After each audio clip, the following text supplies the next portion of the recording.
જય સિયારામ. જય સિયારામ. બધાને પ્રણામ. પ્રણામ. તો આપણે જોતા હતા ભગવાન 12મા અધ્યાયની અંદર પોતાના લાડકા ભક્તોનું એકચ્યુઅલી તો પોતાના લાડકા ભક્તોના વખાણ જ કરતા હતા, એમ કહીએ તો ચાલે. He was praising to his devotees basically. તો પણ કહેવામાં આવ્યું છે કે ભક્તના લક્ષણો છે. તો આપણે મારું માનવું છે કે 16 નંબરનો તો થઈ ગયો હતો, રાઈટ? 16 ફિનિશ થયા હતા આપણે. 16 થયા હતા. 15 થયા હતા, રાઈટ? કે તું 16 પર આયા હતા કદાચ. હે 15 થયા હતા. લાસ્ટ ટાઈમ તો રિવિઝન કરતા હતા ને, એની આગલી વખત. ઓકે. કશો વાંધો નહીં, મને વાંધો નથી. We can go further back. પણ બેઝિકલી 15મો અધ્યાય 15મો જે શ્લોક છે, તો અત્યાર સુધી કોઈને કોઈ ક્વેશ્ચન છે ખરો? નથી ક્વેશ્ચન. Very good. તો યસ્માન્નો દ્વિજતે લોકો લોકાન્નો દ્વિજતે ચ યઃ હર્ષામર્ષ ભયોદ્વૈગૈ મુક્તો યઃ સચ મે પ્રિય. તો આ શ્લોક સંધિ છૂટી પાડીને બોલો તો યસ્માત ન ઉદ્વિગ. તમે 15મો શ્લોક બતાવો ભાઈ. Thank you. યસ્માત ન ઉદ્વિજતે લોકઃ લોકાત ન ઉદ્વિજતે ચ યઃ લોકાત ન ઉદ્વિજતે ચ યઃ હર્ષ અમર્ષ ભયઃ ઉદ્વેગઃ મુક્તઃ યઃ સહ ચ મે પ્રિયઃ. આ રીતે સંધિ છૂટી પાડીને બોલાય છે. તો યસ્માત નો અર્થ છે, યસ્માત એટલે કે જેનાથી, જેના વડે અથવા તો જેનાથી ન ઉદ્વિજતે. ઉદ્વિજતે નો અર્થ છે ઉદ્વેગ પામવું. તો કે છે કે યસ્માત ન ઉદ્વિજતે, ઉદ્વિગ્ન પામતો, જેના વડે જેનાથી કોઈ ઉદ્વિગ પામતો નથી. લોક એટલે કે કોઈ પણ વ્યક્તિ. લોક શબ્દ છે એ વ્યક્તિ માટે, કોઈ પણ વ્યક્તિ, એમ લોક. જેનાથી કોઈ પણ પ્રાણી, કોઈ પણ વ્યક્તિ ઉદ્વેગ પામતો નથી. અને પછી બીજી શરત શું છે? લોકાત ન ઉદ્વિજતે ચ યઃ. અને જે પોતે પણ, યહ એટલે કે જે, લોકાત એટલે કોઈ પણ વ્યક્તિથી અથવા તો કોઈ પણ પ્રાણી વડે, ન ઉદ્વિજતે જે ઉદ્વિગ્ન પામતો નથી. અને પણ પછી શું છે આગળ? ચ છે. ચ એટલે તથા, એટલે આગળ શબ્દ છે. હજુ આગળ ડેફિનેશન કે છે. હર્ષ અમર્ષ એટલે કે બીજાનું ઉન્નતિ જોઈને જે દુઃખ થાય અથવા તો તમને ઈર્ષા થાય તેનું નામ અમર્ષ. ભય અને ઉદ્વેગ વગેરેથી રહિત છે, તે મને પ્રિય છે. તે ભક્ત સચ મે પ્રિય તે મને પ્રિય છે, એમ કહ્યું છે. અહીંયા આગળ ભગવાને કહ્યું કે કોણ એમને ગમે છે, કોણ એમને પ્રિય છે. એ ભક્ત મને પ્રિય છે. કારણ કે ભક્તના લક્ષણો કયા છે ને પોતે. એમને કયો ભક્ત પ્રિય છે એની વાત ચાલે છે. તો ઉદ્વેગ પામવું, આપણું વર્તન એવું હોવું જોઈએ કે આપણા વર્તનને કારણે કોઈને દુઃખ થાય નહીં, માનસિક દુઃખ થાય. ઉદ્વેગનો બેઝિકલી શું છે કે ઊંચો જીવ ના થઈ જવો જોઈએ, અથવા તો દુઃખી ના થવું જોઈએ, એના મનમાં દુઃખ ના થવું જોઈએ, એને એકદમ શું થશે એવું ના થવું જોઈએ. ઉદ્વેગ એને કહેવાય. અને પોતે પણ કોઈનાથી ઉદ્વેગ ના પામે. આપણું એવું વર્તન હોવું જોઈએ કે આપણા વર્તનથી કોઈ ઉદ્વેગ ના પામે, અને આપણે બીજાના વર્તનથી પણ ઉદ્વેગ ના પામીએ. આપણું વર્તન સાવધાન થઈને તમે જો રાખો તો બને કે કોઈ ઉદ્વેગ ના પામે એવી તમે પ્રયત્ન કરો, પણ કોઈના વડે પણ તમે ના ઉદ્વેગ ન પામો, એ કેવી રીતે બને? તો કે છે કે એ બને ક્યારે કે જ્યારે માણસે પોતે મનની અંદર એવો સંકલ્પ કર્યો છે, કોઈ હી સોઈ જો રામ રચી રાખા, કો કરી તર્ક બઢાવે શાખા. જે રામજીએ નક્કી કર્યું છે, જે કૃષ્ણ નક્કી કર્યું છે, એ જ થવાનું છે. કોઈ મને દુઃખ આપી શકે નહીં. અને જુઓ, આ જગતની અંદર કોઈ કોઈને દુઃખ આપતું નથી. એક વસ્તુ ખાસ મનમાં ગાંઠ બાંધી લેજો કે આ જગતમાં કોઈ કોઈને દુઃખ આપી શકે નહીં. કેવલ અને કેવલ તમને મળતી સગવડ ની અંદર અગવડ રૂપતા રૂપ થઈ શકે. તમને મળતી કોઈ સુવિધા, તમને કોઈ વસ્તુ મળવાની હોય, તમારી પ્રાપ્તિની અંદર કોઈ એ હોય એની અંદર અડચણ આવી શકે, અડચણ લાવે, પણ દુઃખ ના આપી શકે. કારણ કે દુઃખનું કારણ શું છે? દુઃખ ક્યાં થાય છે? દુઃખ મનની અંદર થાય છે. અને મન તો આપણું છે ને, મન આપણું પોતાનું છે. એટલે મારા મનને દુઃખી કરવો કે ના કરવો એ તો મારા હાથની વાત ખરી કે નહીં? એટલે કોઈ તમને દુઃખ આપતું જ નથી. આ જગતમાં આટલી વસ્તુ ધ્યાનમાં રાખો કે કોઈ કોઈને દુઃખ આપતું નથી, આપી જ ના શકે. આપવા માંગે તો પણ ના આપી શકે. જો સામેવાળી વ્યક્તિ બહુ ફર્મ નિશ્ચય વાળી હોય તો એ ગમે તેટલા આપણે એને દુઃખ એને હેરાન કરીએ પણ એ દુઃખી ના થાય. કારણ કે એનું મન મક્કમ છે. એને મનમાં વિચાર નક્કી કરી દીધો છે કે મને જે મળવાનું છે મારા નસીબમાં છે એ જ થવાનું છે, જે બનવાનું છે તો બનીને જ રહેવાનું છે. એને કોઈ માણસ સુધારી નહીં શકે, એને કોઈ માણસ બગાડી નહીં શકે. આ વસ્તુ ધ્યાનમાં રાખો. કોઈ કોઈનું સુધારી પણ શકતું નથી, કોઈ કોઈનું બગાડી પણ શકતું નથી. કેવલ અને કેવલ પરમાત્મા જ આ વસ્તુઓ અને વ્યક્તિઓનો સંયોગ કરાવે છે. વસ્તુ અને વ્યક્તિ બંનેનો સંયોગ કોણ કરાવે છે? કેવલ અને કેવલ પરમાત્મા.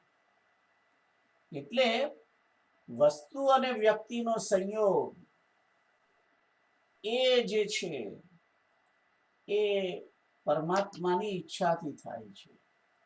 અને પરમાત્માની ઈચ્છાથી બધું બનતું હોય, તમામ જગતની ક્રિયાઓ પરમાત્માની ઈચ્છાથી બનતી હોય, તો પછી મારે તમારે ઉદ્વિગ્ન થવાની જરૂર ક્યાં છે? એ તો ભગવાનના હાથમાં છે ને. એટલે આ જે સમજણ રાખે છે, જે મુખ્ય સમજણ આવી રાખે છે, એને કોઈ દુઃખી કરી શકતું, એ ક્યારેય ઉદ્વિગ્ન પામતો જ નથી. અને આવી સમજણ, પાકી સમજણ વાળો છે, એ ભગવાન શ્રી કૃષ્ણને ગમે છે, એ જ પ્રિય છે. અને પછી કે છે કે હર્ષ, અમર્ષ એટલે કે જે કોઈની ઈર્ષા કરતો નથી, જે કશું મળે તો હર્ષ પામતો નથી, રાઈટ? એકદમ હર્ષ, એકદમ એની જે એ છે એ બદલાઈ નથી જતી. મનની જે શાંતિ છે એ ડિસ્ટર્બ ના થવી જોઈએ, અને જે કોઈ ભય પણ નથી પામતો અને ઉદ્વેગથી પણ રહિત છે. તો હર્ષથી રહિત છે, અમર્ષથી રહિત છે, ભયથી રહિત છે અને ઉદ્વેગથી રહિત છે. આવો જે વ્યક્તિ છે એ પરમાત્મા શ્રી કૃષ્ણને પ્રિય છે, એમ કે છે. તો કારણ કે સર્વ બધું જે થઈ રહ્યું છે, જે બનવાનું છે તો બનવાનું છે, એ ભગવાનની જ ઈચ્છા વડે બને છે. એટલે આવો જે નિર્ણય કરીને બેઠો છે, આવો જેને હૃદયની અંદર પાક્કો વિશ્વાસ છે, એ વ્યક્તિ ક્યારેય હર્ષ, અમર્ષ, ભય અને ઉદ્વેગને પામતો નથી અને એનાથી રહિત હોય છે. અને આવો આ જે છે આ શ્લોકની અંદર 3 જુદા જુદા લક્ષણો ભક્તના બતાવ્યા છે. એ મને પ્રિય છે, એમ કે છે કે જેનાથી કોઈ ઉદ્વિગ્ન પામતું નથી અને જે પોતે પણ કોઈનાથી ઉદ્વિગ્ન પામતો નથી, જે હર્ષ, અમર્ષ, ભય અને ઉદ્વેગથી રહિત છે, એ ભગવાનને પ્રિય છે. તો I think everybody understand this શ્લોક, રાઈટ? ઓકે, આગળનો શ્લોક કેતુલ તમે વાંચો.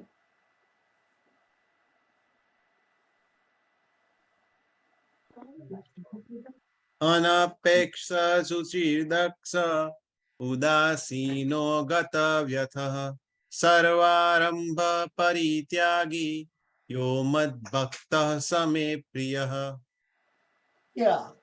તો અહીં આગળ કહે છે અનપેક્ષ, શુચિ, દક્ષ, ઉદાસીનઃ, ગતવ્યથઃ, સર્વારંભ પરિત્યાગી યો મત ભક્તઃ સમે પ્રિય. યો એટલે કે તે, જે, તે મને પ્રિય છે. યો એટલે કે જે, યહ, જે, જે એટલે કે જે તે વ્યક્તિ, જે પુરુષ કેવો છે? અનપેક્ષ.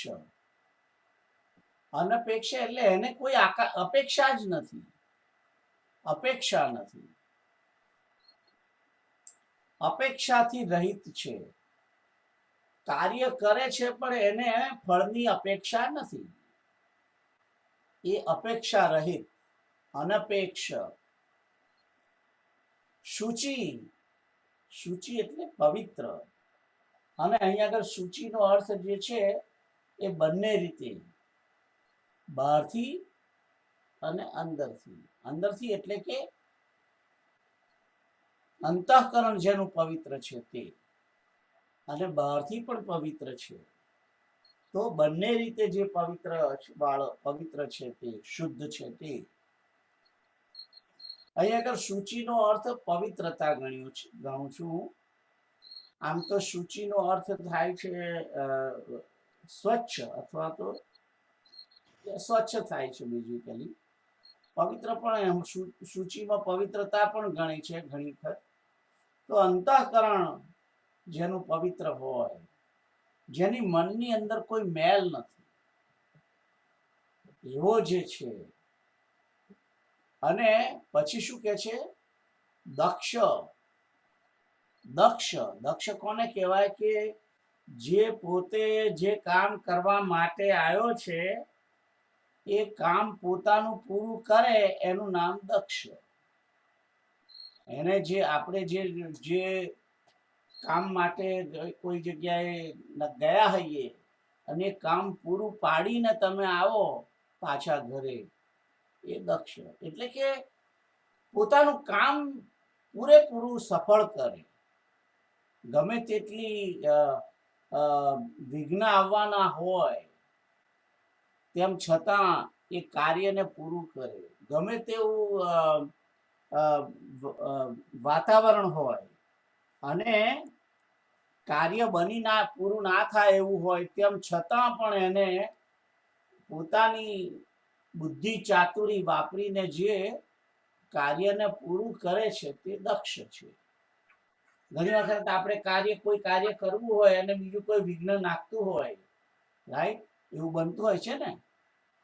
પણ તેમ છતાં જે પોતાની બુદ્ધિથી, ચાતુરીથી એ પોતાનું ધારેલું કાર્ય પૂરું કરે એનું નામ દક્ષ છે.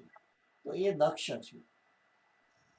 અમુક જગ્યાએ ઘણી વખત મીટિંગોની અંદર ઘણી વખત દક્ષ પુરુષ જે છે એ બહુ આગળ વધી જાય છે. બોસ બેઠા હોય અને બધી મીટિંગ ચાલતી હોય અને કોઈ વાત ચાલે ત્યારે જે ચતુર માણસ છે એ સામેવાળાનો એજન્ડા પણ ઘણી વખત એને ઉથલાઈ કાઢે. એ દક્ષ છે. એ જો કે આમ તો એ દક્ષ ના કહેવાય, એ થોડીક વધારે પડતી ચાલાકી કહેવાય. પણ બેઝિકલી કોઈનું બગાડે નહીં, પણ પોતાનું કાર્ય પૂરું કરે એવો એને દક્ષ કહીએ આપણે. એમ કરો, કોઈનું બગાડે નહીં પણ પોતે જે ધાર્યું છે, પોતે જે કામ કરવાનું છે એને દક્ષ કહેવાય છે. તો અને જે દક્ષ હોય, બેઝિકલી આ શબ્દ યજ્ઞ માટે વાપરેલો છે કે યજ્ઞ કાર્ય સારી રીતે સફળતાપૂર્વક પૂરું કરે, પૂજન કાર્ય સારી રીતે પૂરું કરે એ દક્ષ છે. અને જે એવો હોય એને દક્ષિણા મળે. સારી રીતે પૂરું કરાવે એને દક્ષિણા મળે. દક્ષિણા શબ્દ જે છે એ દક્ષ ઉપરથી આવેલો છે. ખ્યાલ આવ્યો? તો દક્ષ જે શબ્દ છે એટલે કે કોઈ પણ કાર્ય પૂરેપૂરી રીતે સારી રીતે સફળ કરે એ દક્ષ છે. પછી છે શબ્દ છે ઉદાસીન. ઉદાસીન, ઉદાસીન એટલે કે જે ઊંચા આસને બેઠો છે,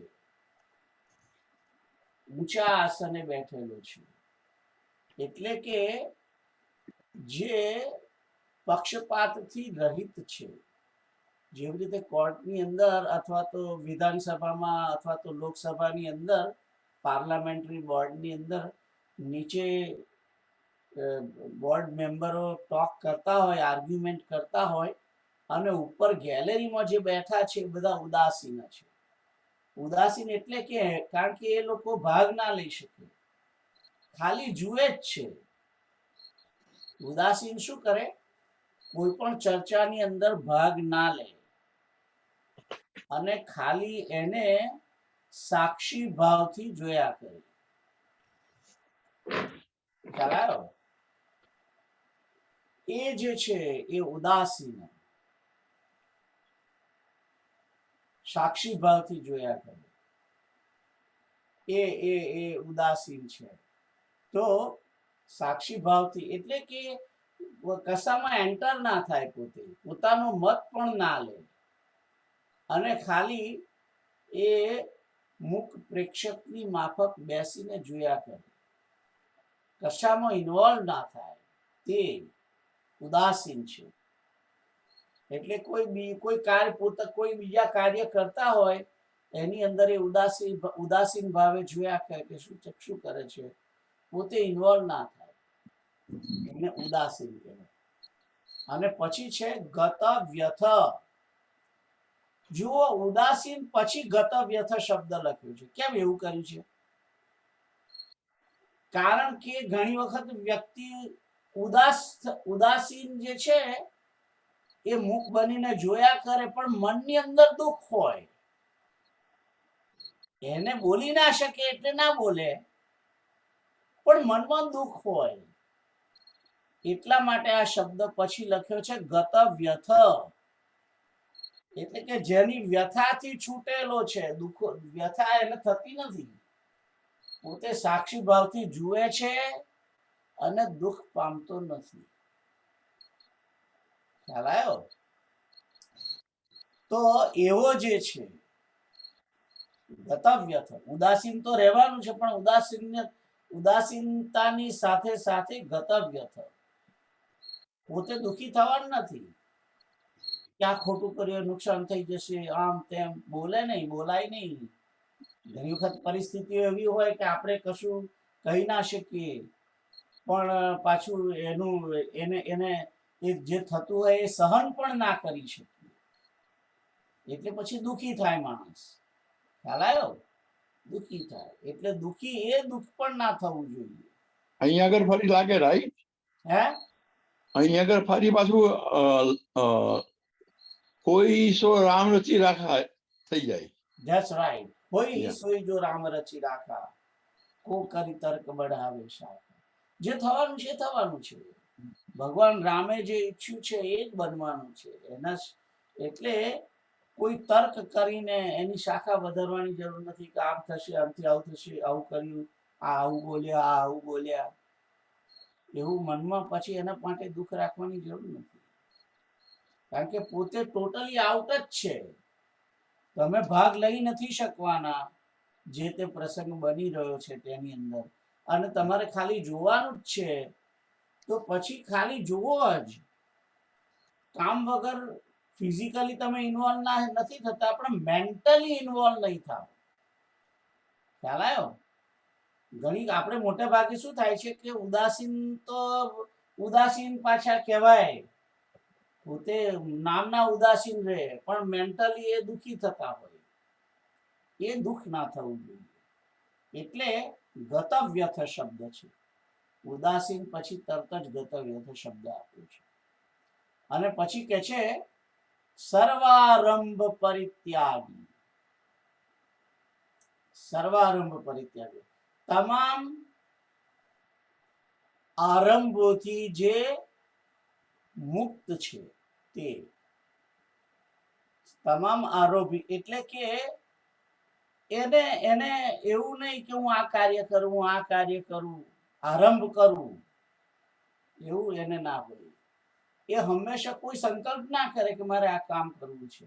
કોઈ કરતું હોય એમ કે તમે આટલો જરાક હાથ લંબાવો ને, સહેજ જરાક અમને હેલ્પ કરો ને, તો આ કરે એવું. તો આ જે આખો શ્લોક છે, એ લગભગ મને તો એમ લાગે છે કે નિવૃત્તિ ધર્મનો શ્લોક છે, વાનપ્રસ્થનો શ્લોક છે. આ અનપેક્ષ, કોઈની જોડે અપેક્ષા ના રાખવી, શુચિ, અને તેમ છતાં પોતે પવિત્ર રહેવું, મનની અંદર પણ મેલ નહીં. દક્ષ, પોતે સાવધાન થઈને સંસારથી દૂર રહેવું, તે દક્ષ. ચતુરતાપૂર્વક પોતે પોતાની નિવૃત્તિ ધર્મનું બરાબર પાલન કરવું. ઉદાસીનની અંદર તો નિવૃત્તિ ધર્મ જ છે, અને ગતવ્યથમાં પણ નિવૃત્તિ ધર્મ છે, અને સર્વધર્મ પરિત્યાગીમાં પણ નિવૃત્તિ ધર્મ છે. આ શ્લોક ખરેખર મારા માટે છે. મારે કેવી રીતે વર્તવું એના માટેનો છે. જે નિવૃત્ત થયા છે એમણે કેવી રીતે વર્તવું એની વાત છે આ. તો અનપેક્ષ, શુચિર દક્ષ, ઉદાસીનો ગતવ્યથ, સર્વારંભ પરિત્યાગી. નિવૃત્તિ ધર્મ વાળો હોય એ ફરી કોઈ કર્મનો આરંભ ના કરે. કોઈ મદદ માગે તો આપે, પણ પોતે ચલો આ કરીએ, ચલો આ કરીએ, ચલો આ કરીએ, એવું નહીં. એટલે કે જે ટોટલી ઉપરામતાને પામેલો છે, તે એવો વ્યક્તિ મને કે છે ભક્ત મને ગમે છે. અહીં આગળ ભક્તની જે વ્યાખ્યા કરી છે એ ઉપરામતાને પામેલો હોય એવો, કે જેટલું કોઈ ઈચ્છા કરે એટલું જ આપે અને કરે, અને કોઈ અપેક્ષા નહીં એના માટે. પોતે અંતઃકરણથી પવિત્ર હોય, દક્ષ હોય, ઉદાસીનો ગતવ્યથ, અને સર્વારંભ પરિત્યાગી. એવો જે છે મારો ભક્ત, તે મને પ્રિય છે. તો આઈ થિંક એવરીબડી અન્ડરસ્ટેન્ડ આ શ્લોક ખબર પડે છે. Very good. પછી આગળનો શ્લોક છે, તમે દુર્ગેશભાઈ વાંચો.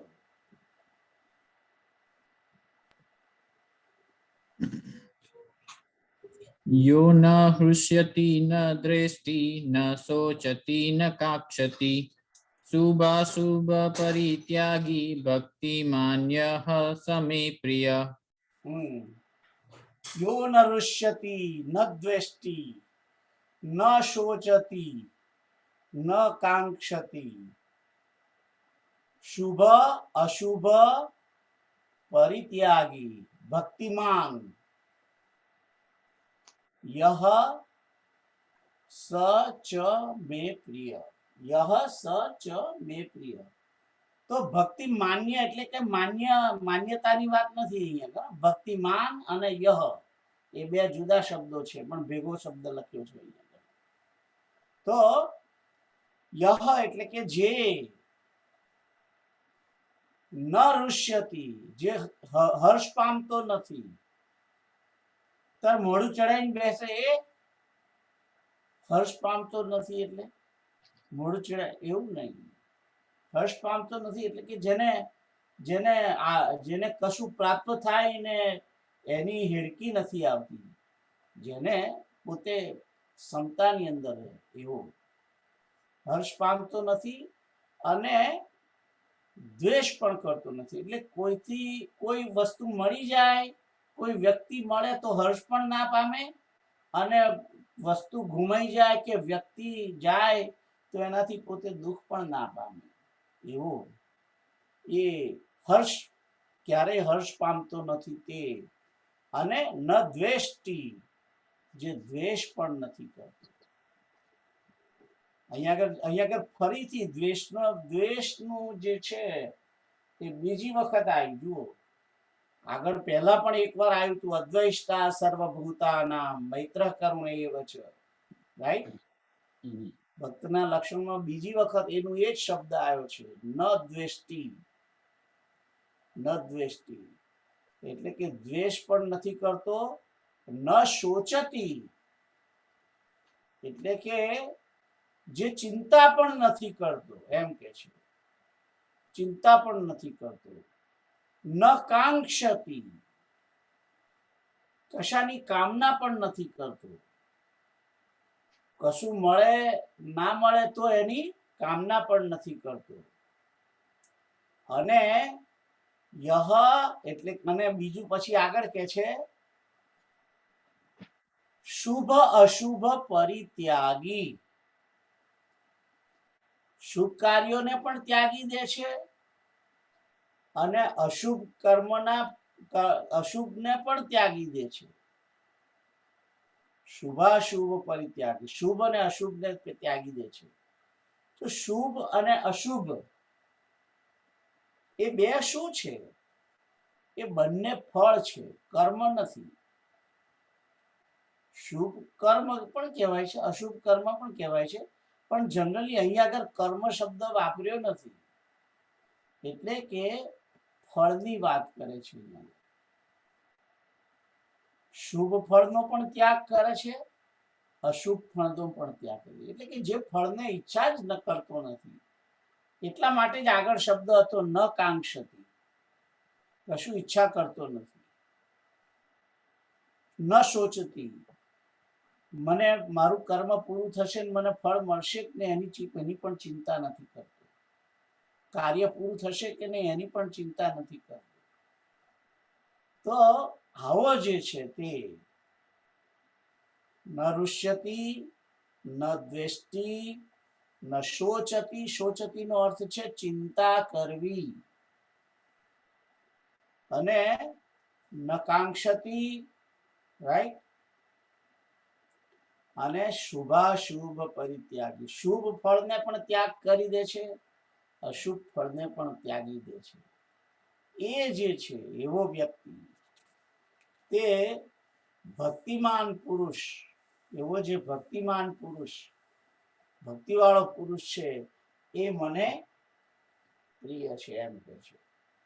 તો આ ફરી પાછી એક વ્યાખ્યા આપી છે કે કયો કોણ પ્રિય છે ભગવાનને. આગળનો શ્લોક જોઈએ. તો આ શ્લોકમાં ખબર પડી? કોઈ ક્વેશ્ચન છે? Very good. આગળનો શ્લોક કીર્ડ અંકલ વાંચો તમે. સમઃ શત્રૌ ચ મિત્રે ચ તથા માનાપના માનયો શીતોષ્ણ સુખ દુઃખેષુ સમ સંગ વિવર્જિત. હા, તો અહીં આગળ સમતાની વાત આપી છે. સમઃ શત્રૌ ચ મિત્રે ચ, મિત્ર અને શત્રુ બંનેમાં સમાન જે છે તે. માન અને અપમાન, માનાપમાનયો, એમાં માન અને અપમાન બે શબ્દ છે. યોહો એટલે કે જે માન અપમાન ની અંદર સમ છે, સમતા વાળો છે. એને માન આપો તો પણ કઈ એને કોઈ કશું થાય નહીં, હર્ષની એડકી ના આવે, અને અપમાન કરો તો દુઃખની એડકી ના આવે. એવો જે છે માન અપમાન ની અંદર બંનેમાં સમ છે તે. શીતોષ્ણ, ઠંડી અને ગરમી બંનેમાં સમાન ભાવ વાળો જે છે. સુખ અને દુઃખ, સુખ અને દુઃખ બંનેમાં સમાન જે છે તે. અને પછી કે છે સંગ વિવર્જિત. સંગ વિવર્જિત એટલે કે આસક્તિથી રહિત, સંસારની આસક્તિથી રહિત. સંગ વિવર્જિત 1155 છે આ. કોઈ સંસારની કોઈ વ્યક્તિ પ્રત્યે કે વસ્તુ પ્રત્યે આસક્તિ ના હોય તે, એને કહેવાય સંગ વિવર્જિત. તો આવો જે સંગ વિવર્જિત અને મિત્ર અને શત્રુની અંદર સમાન ભાવ વાળો, માન અપમાન ની અંદર સમાન ભાવ વાળો, ઠંડી ગરમીમાં સમાન ભાવ વાળો, સુખ કે દુઃખ જે કઈ આવે એમાં સમાન ભાવ વાળો જે છે એ વ્યક્તિ ભગવાનને પ્રિય છે. અહીંયા આગળ મને પ્રિય છે એ શબ્દ નથી લખ્યો, પણ આટલામાં પણ ભગવાનને એ વ્યક્તિ પ્રિય થઈ શકે. પણ ઘણી વખતે ઘણા એવું પણ સમજે છે કે આ બે શ્લોકો પણ ભગવાનને કોણ પ્રિય છે એ ભેગા છે એમ સમજે છે. એવું પણ ચાલે, પણ આટલી બહુ અપેક્ષા ભગવાન તો રાખતા નથી આપણી જોડે. એટલે આ એક જ શ્લોક ભક્તિમાન મેં પ્રિયો ન રહે એમ સમજી શકાય. પણ ના એને રાખવું હોય તો પણ કઈ વાંધો નહીં, બંને ભેગા કરીને પણ સમજી શકે છે. પછી કે છે તુલ્ય નિંદા સ્તુતિર મૌની. રાઈટ? તો આ પહેલું તો તમને આ શ્લોક તો આગળનો તો ખબર પડી ને. સમ શત્રુ મિત્રે ચ, શત્રુ અને મિત્રમાં સમાન ભાવ વાળો. એને શત્રુ પણ પ્રિય ના, શત્રુ જોડે વેરભાવ ના હોય, અને મિત્ર જોડે દોસ્તી ના હોય. દોસ્તી હોય પણ એટલે એટલી બધી ગાઢ આસક્તિ ના હોય એમ. અને કોઈ એને માન આપે તો પણ કઈ થાય નહીં, અપમાન કરે એનું તો પણ એને કોઈ દુઃખ ના થાય તેવું. જે સુખ દુઃખની અંદર સમ રહેનારું, ઠંડી ગરમીની અંદર પણ સમ રહેનારો જે છે, અને જે આસક્તિથી રહિત છે, સંગ વિવર્જિત, સંઘની આસક્તિથી રહિત છે તે. અને પછી આગળ બીજો જે શ્લોક છે 19 નંબરનો, એમાં કે છે તુલ્ય નિંદા સ્તુતિર મૌની સંતુષ્ટો યેન કેનચિત અનિકેતઃ સ્થિરમતિર ભક્તિમાન મે પ્રિયો નરઃ. તો કે છે કે તુલ્ય નિંદા સ્તુતિ, નિંદા અને સ્તુતિ બંનેને તુલાની અંદર સમાન સમજવા વાળો જે છે તે બંનેને સરખું જ ગણે છે. કોઈ સ્તુતિ કરે એ પણ એના માટે ઠીક છે, અને નિંદા કરે તો પણ એને કઈ થાય નહીં. એના માટે નિંદા અને સ્તુતિ બંને સમાન હોય તે. જે મનનશીલ છે, મૌની જે શબ્દ છે એ મનને કંટ્રોલ કરવા વાળો છે. તે મૌની એટલે કે વાણીનું મૌન નહીં, મનનું મૌન. મન એનું કહે વિચરે નહીં અને સ્થિર રહે, તે મનનશીલ જે છે એ પરમાત્માની અંદર જ જેનું મન રહેલું છે તે મૌન એમ કહીએ તો ચાલે. સંસારની અંદર જેનું મન વિચરતું નથી તે મૌન. અને પછી શું કે છે? સંતુષ્ટો યેન કેનચિત. ગમે તે મળે કે ના મળે, બધી રીતે એ સંતોષી જીવ હોય. યેન કેનચિત એટલે જે કઈ મળે તોય ઠીક છે, ના મળે તોય ઠીક છે, કઈ વાંધો નહીં. જેવું ચાલતું હોય એમાં સંતોષ રાખે. કોઈ જાતની કમ્પ્લેન ના કરે ભગવાનની સમક્ષ. તે સંતોષ. અને અનિકેત,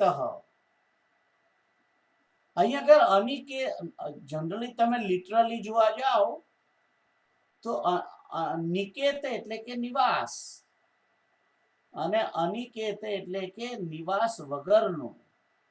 નિવાસ વગરનો એટલે કે ઘરબાર વગરનો હોય એ પ્રિય છે એમ કે છે? ના, એવું નથી.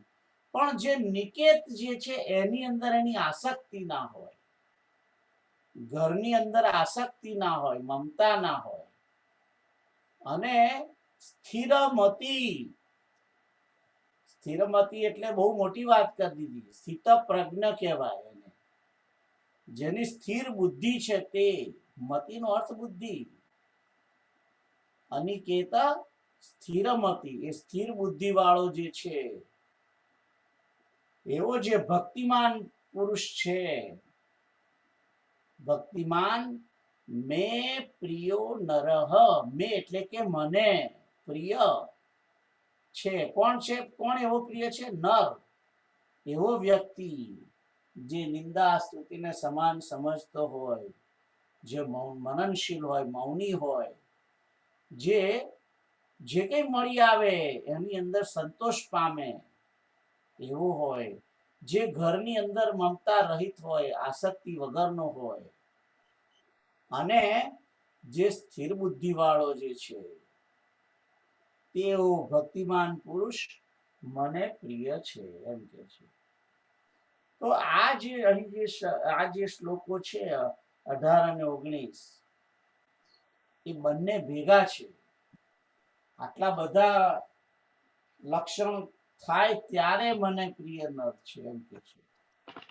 તો શત્રુ મિત્રની અંદર સમાન ભાવ વાળો, રાઈટ? હવે જો સ્થિર બુદ્ધિ જે છે એ તો સમાન ભાવ વાળો જ હોય ને. સ્થિર બુદ્ધિ વાળો માન અપમાનમાં સમ હોય એ સ્થિર બુદ્ધિ વાળો જ હોય. શરદી ગરમીમાં સમાન ભાવ વાળો એ સ્થિર બુદ્ધિ વાળો જ હોય. સુખ દુઃખમાં સ્વમ હોય એ સમાન બુદ્ધિ વાળો જ હોય. ક્યારેય કોઈની કશામાં કોઈ વ્યક્તિની જોડે આસક્તિ ના હોય, સંગ વિવર્જિત, એ સમબુદ્ધિ વાળો જ હોય. નિંદા સ્તુતિને સમાન સમજવા વાળો જે છે એ સ્થિરમતી જ હોય છે. મૌની પણ સ્થિરમતી જ હોય છે, કારણ કે એ મન જે છે એનું મન સ્થિર હોય છે. એટલા માટે એનું મન જ્યાં તો ભટકતું નથી. અને જે કઈ મળી આવે એમાં સંતોષ રાખનારો વ્યક્તિ એ પણ સ્થિર બુદ્ધિ વાળો જ હોઈ શકે. અને ઘરની અંદર, સંસારની અંદર જે મમતા રહિત છે, આસક્તિ રહિત છે, એવો જે પુરુષ છે તે સ્થિરમતી છે. આવો સ્થિર બુદ્ધિ વાળો જે પુરુષ છે એવો જે ભક્તિમાન પુરુષ હોય એ ભગવાન શ્રી કૃષ્ણને પ્રિય છે. તો આ 18 અને 19 એ બંને શ્લોકો સ્થિર બુદ્ધિ વાળા ભક્તના છે બધા. અને એવો સ્થિર બુદ્ધિ વાળો જે ભક્ત છે એ પરમાત્મા શ્રી કૃષ્ણને બહુ પ્રિય છે એમ કે છે. આગળ જોઈએ 20 નંબરનો શ્લોક. કોણ બોલે છે? કેતુલ તમે વાંચો. હા. ये तु धर्म्यामृतमिदं यथोक्तं पर्युपासते श्रद्धानामत्परमा भक्तास्तेव तीव मे प्रियाः भक्तास्ते ये तु धर्म्यामृतमिदं यथोक्तं पर्युपासते श्रद्धानामत्परमा ભક્તાસ્તેતિવ મે પ્રિયાઃ. આ રીતે આ શ્લોક વાંચવાનો છે. તો યે તું એટલે કે અને, તું નો અર્થ થાય અને યે એટલે કે જે મત પરમાં મારા પરાયણ થયેલા જે છે, રાઈટ. અને શ્રદ્ધાના એટલે કે શ્રદ્ધાવાન, શ્રદ્ધા સાથે શ્રદ્ધા યુક્ત મારા પરાયણ થયેલા જે પુરુષો છે તે ઇદમ ધર્મ અમૃતમ ઇદમ કે છે કે ધર્મમય અમૃત, આ ધર્મમય અમૃત યથોક્તમ એટલે કે જેવું પહેલા કહેવાયું છે તેવું. પહેલા એટલે કયું કેવું? શ્લોક નંબર 13 થી માંડી અને 19 સુધીના બધા જ શ્લોકો અદ્વૈષ્ટા સર્વભૂતાનામથી શરૂ કરો અને 19 નંબરનો શ્લોક જે છે અનિકેત સ્થિર મતિ સુધીનું બધું જ એ કહ્યું એમણે. એની જે સારી રીતે ઉપાસના એટલે કે સેવન કરે છે, એનું જે સેવન કરે છે તે ભક્ત, તે પર્યુપાસતે એટલે એવી રીતે જે ઉપાસના કરે છે એને એવી રીતે જે ઉપાસના પર્યુપાસતે એવી રીતે જે સારી રીતે મારી ઉપાસના કરે છે તે એવા ભક્તો, ભક્તાહા તે મેં એટલે મને, પ્રિય એટલે મને પ્રિય છે. કેવા પ્રિય છે? અતીવ એટલે કે અતિશય, એવા ભક્તો અતિશય પ્રિય છે. તો આ બધા જ જો આ બધું જ 13 થી તે 19 સુધી કહેલા જે બધા ગુણો છે એ જેની અંદર હોય એ ભગવાન શ્રી કૃષ્ણને અતિશય પ્રિય છે એમ કે છે. જે આ રીતે ઉપર કહેલા જે બધા ગુણો છે એને ધ્યાનમાં રાખીને જીવન જીવતો હોય અને પરમાત્મા શ્રી કૃષ્ણને પરાયણ હોય એવો મારો ભક્ત જે છે, શ્રદ્ધાથી યુક્ત એવો ભક્ત કે છે કે મને અતિશય પ્રિય છે. તો આ જે 13, 14, 15, 16, 17, 18 ને 19 અને 20, તો આ સાત ની આમ તો 8 શ્લોક થાય છે, રાઈટ. આ એ 8 શ્લોકની અંદર ભગવાને કેટલી વાર પ્રિય બોલ્યા છે જુઓ. એક તો 14મા શ્લોકમાં પ્રિય બોલ્યા, 13, 14 તો ભેગો છે. 15મા શ્લોકમાં બીજી વખત બોલ્યા, 16મા શ્લોકમાં ત્રીજી વખત બોલ્યા, 17મા શ્લોકમાં ચોથી વખત બોલ્યા, 19મા શ્લોકમાં 5મી વખત બોલ્યા અને 6ઠામાં પણ ફરી પ્રિય બોલ્યા. તો 6 વખત 8 શ્લોકોની અંદર 6 વખત એમણે પ્રિય શબ્દ વાપર્યો છે. એટલે કે જે શરૂઆતની અંદર જે પહેલો છે 13 અને 14 એમાં 2 શ્લોક માટે એક વખત પ્રિય બોલ્યા છે અને 18 અને 19 ની અંદર એ બે ભેગા થઈને એક વખત પ્રિય બોલ્યા છે.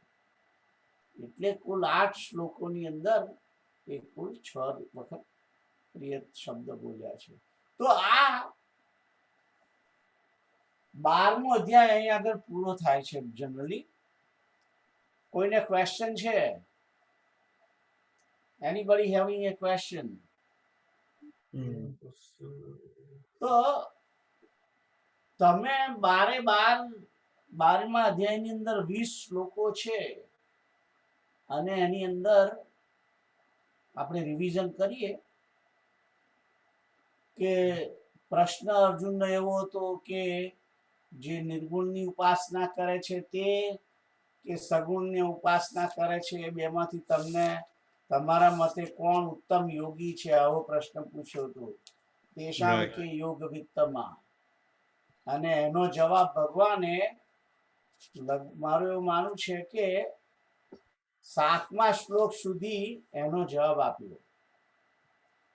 8, 9, 10, 11 ને 12 એની અંદર ભક્તિ કેવી રીતે કરવી જોઈએ, ભક્તિની અંદર શું કરવાનું છે, એના ઓપ્શન જુદા જુદા આપ્યા છે.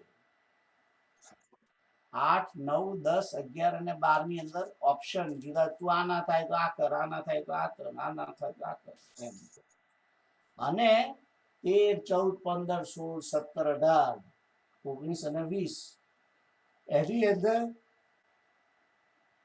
ભગવાને પોતાના ભક્તોના લક્ષણ કહ્યા છે કે મારો ભક્ત મને કેવો ભક્ત પ્રિય છે, એ વાત કરી છે. એટલે ભગવાને અહીં આગળ કયો ભક્ત પ્રિય છે, કોણ? અર્જુને પૂછ્યું કે તમારા મતે કોણ ઉત્તમ છે, એનો જવાબ અહીં આગળ આપ્યો છે 13 થી 20 ની અંદર કે મને કોણ પ્રિય છે. હવે એમને જે પ્રિય હોય, તમે મને પૂછો કે તમારા મતે કોણ ઉત્તમ છે, તો હું જ્યારે એમ કહેતો મને આ પ્રિય છે, મને આ પ્રિય છે, મને આ પ્રિય છે, એનો અર્થ કે બધા ઉત્તમ છે? તમે મને પ્રશ્ન પૂછો અને જો હું એવો જવાબ આપું મને આ પ્રિય છે, આ પ્રિય છે, આ પ્રિય છે, એનો અર્થ કે એ લોકો જ ઉત્તમ છે. ખ્યાલ આવ્યો? અને ભગવાન શ્રી કૃષ્ણ પોતાના ભક્તો પ્રત્યે શું અપેક્ષા રાખે છે એના લક્ષણો અહીં બતાવ્યા છે.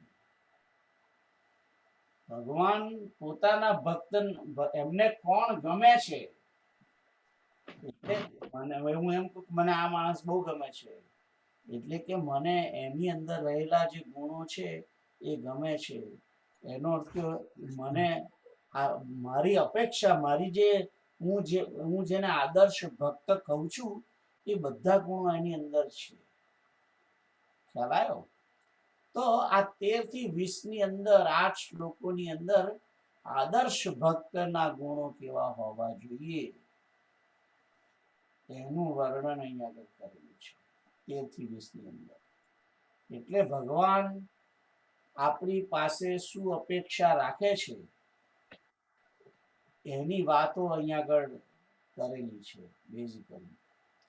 તો ભક્તિ ભક્તિ ભક્તિ તો બધી ઘણી વાતો બહુ હોય છે કે ભક્તિની વાતો તો આખા જગતની અંદર કેટલા બધા જે ઉઠ્યો એ ભક્તિની જ વાતો કરતો હોય, પણ ખરેખર આપણે બધા કૃષ્ણના ભક્ત છીએ ખરા?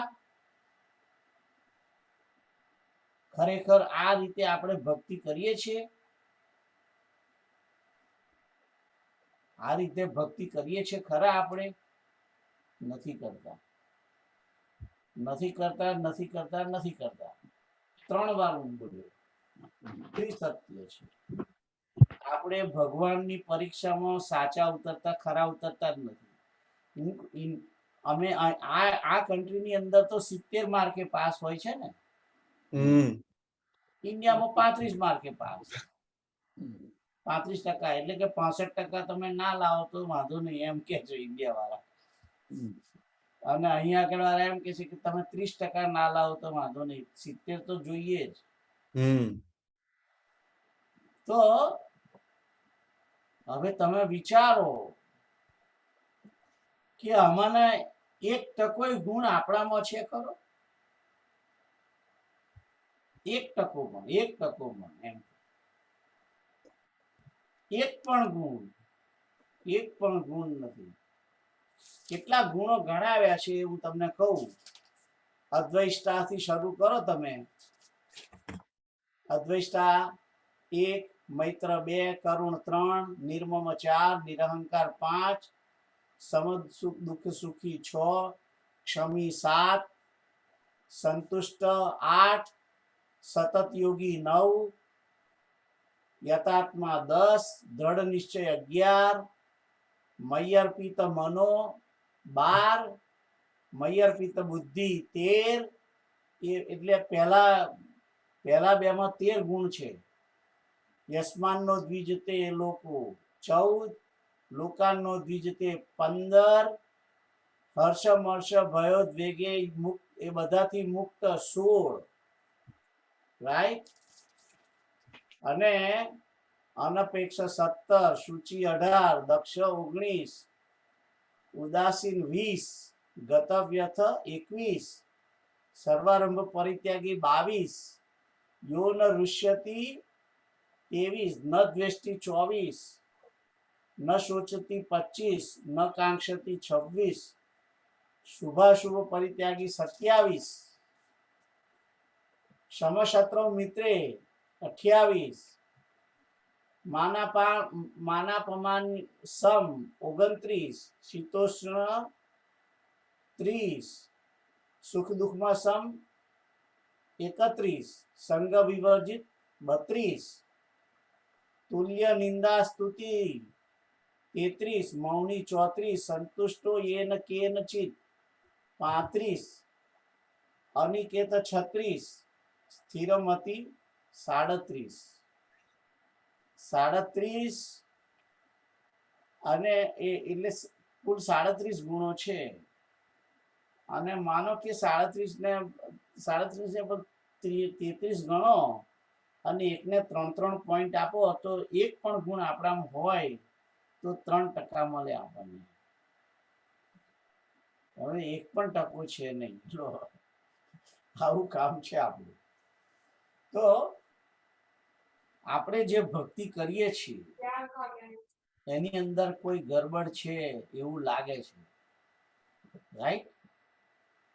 આપણે જે બધી ભક્તિ કરીએ છીએ એમાં કોઈ ગરબડ છે એવું લાગે છે. શું ગરબડ છે?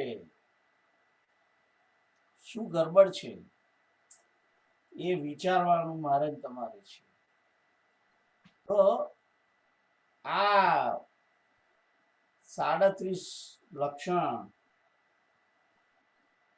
એને કેવી રીતે એચીવ કરી શકાય એના ઉપર વિચાર દરેકે કરવાનો છે, રાઈટ.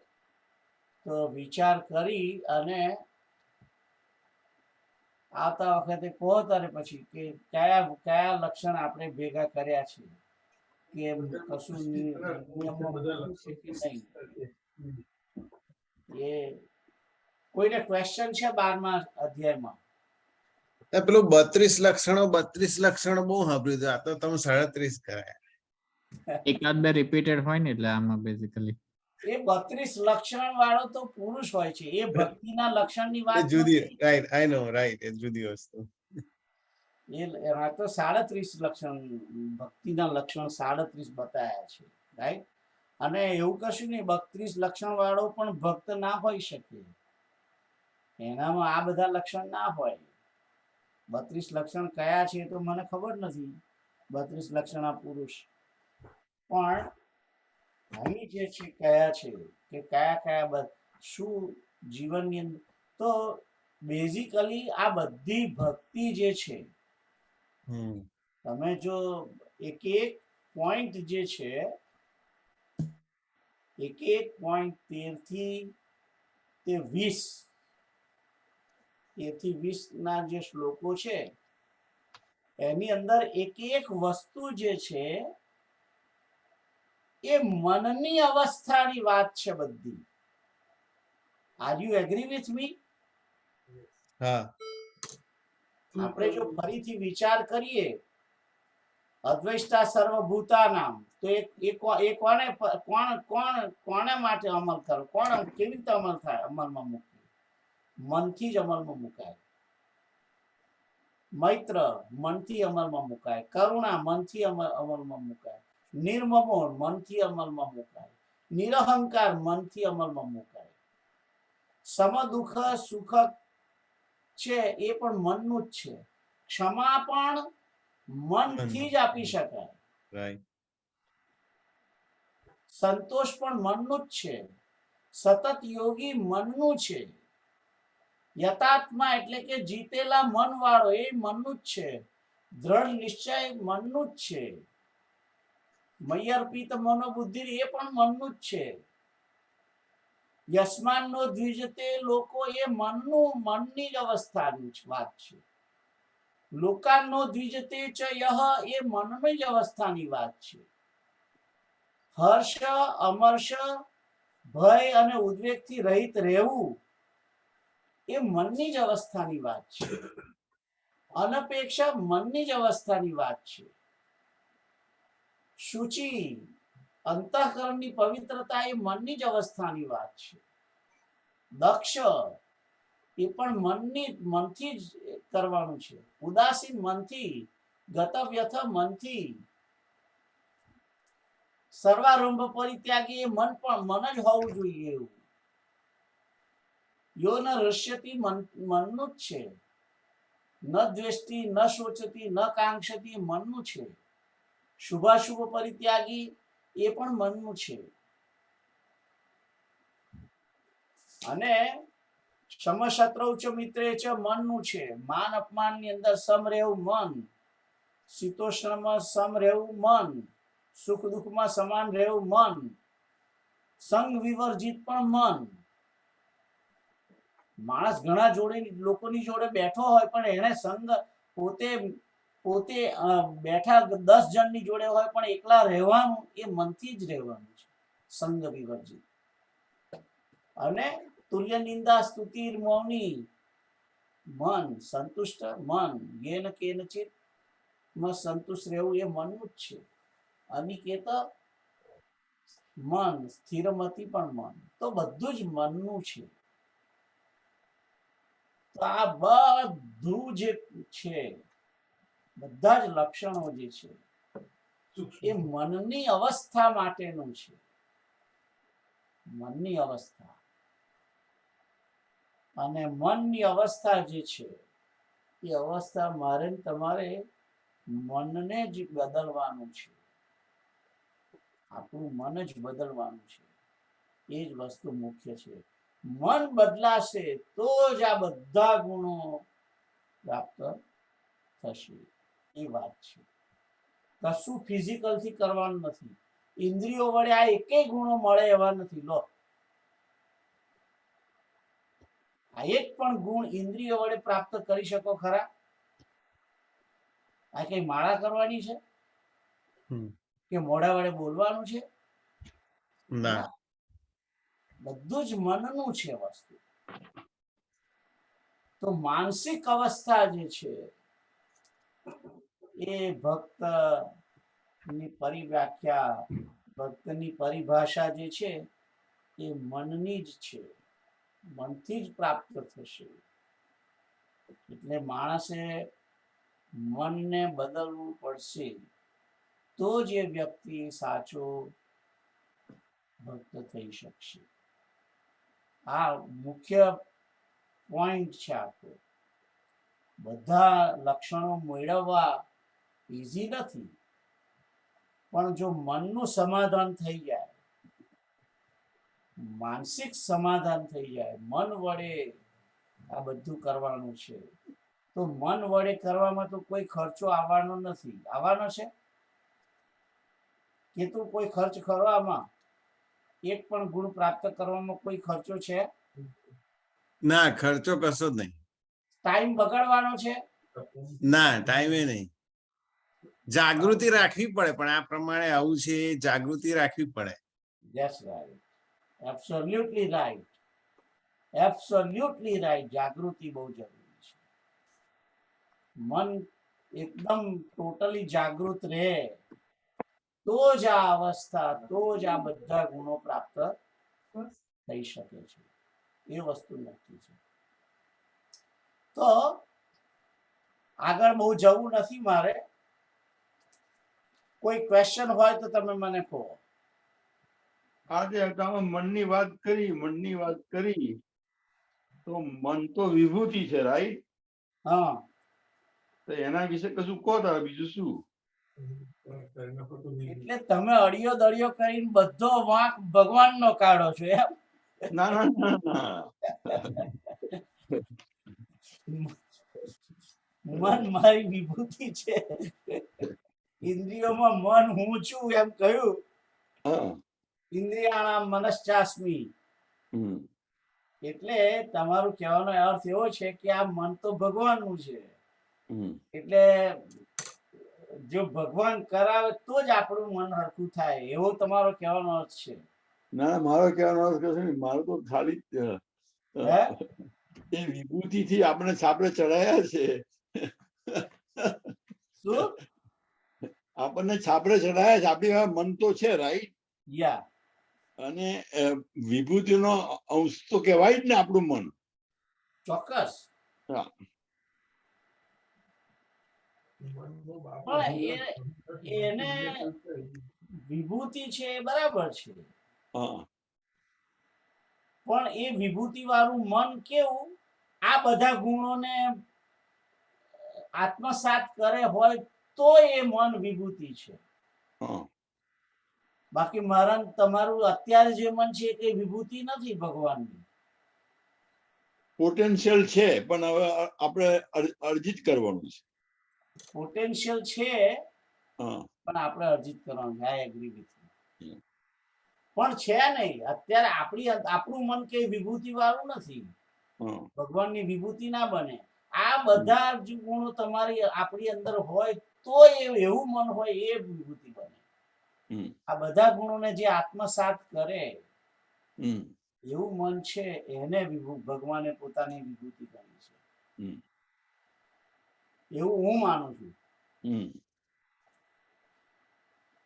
તો આગળ જવું છે. Let's see, we will talk all this again tomorrow, I mean next VK વાત કરીશું. હમ.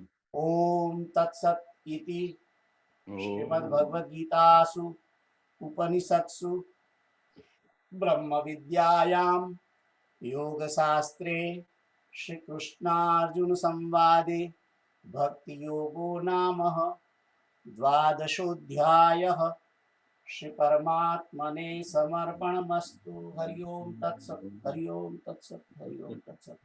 તો અહીં આગળ 12મો અધ્યાય તો પૂરો થાય છે, હમ.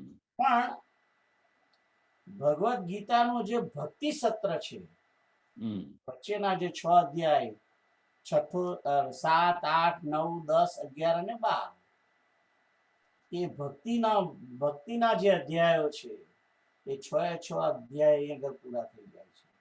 અને આ 13 થી 18 નંબરના જે અધ્યાય છે એ બધા જ્ઞાન પર્યક છે. એટલે હવે જે યાત્રા થવાની છે એ જ્ઞાન પરક યાત્રા છે. તો ભક્તિની અંદર જતા પહેલા નેક્સ્ટ વીકે તમારે જે કઈ ક્વેશ્ચન્સ હોય આ 6 અધ્યાય વિશે, 7, 8, 9, 10, 11, 12 વિશે જે કોઈ ક્વેશ્ચન હોય એ તમે મને આવતા વીકે પણ પૂછી શકશો. તો અહીંયા આગળ આપણે આગળ જવું નથી. અહીંયા આગળ આ સત્ર, આજનો દિવસ અહીંયા આગળ દાવ ડિક્લેર કરી દઈએ, કારણ કે કોઈને ક્વેશ્ચન છે નહીં, રાઈટ? હા. તો પ્રાર્થના કરીએ છેલ્લી.